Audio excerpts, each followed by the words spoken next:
Cyclone Chido, one of the most powerful storms to hit the Indian Ocean region in nearly a century, has caused significant devastation across multiple countries, including Mozambique.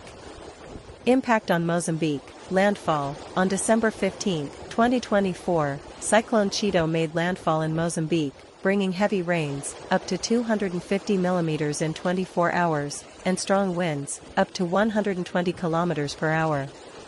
Casualties and damage. The cyclone resulted in at least 27 deaths and 36 injuries in Mozambique. Approximately 2 million people were affected, with nearly 24,000 homes destroyed and 11,700 others damaged. Additionally, 180 classrooms, 10 health facilities, and 9 schools suffered damage. Affected areas. The provinces of Cabo Delgado, Nampula, and Niassa were among the most impacted, experiencing heavy rains and winds. Tete and northern Manica provinces were also affected to a lesser extent.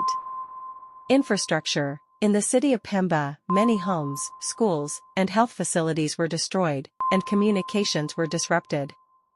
Rural areas outside the city reportedly faced even more severe damage. Power outages occurred in Cabo Delgado and Nampula provinces.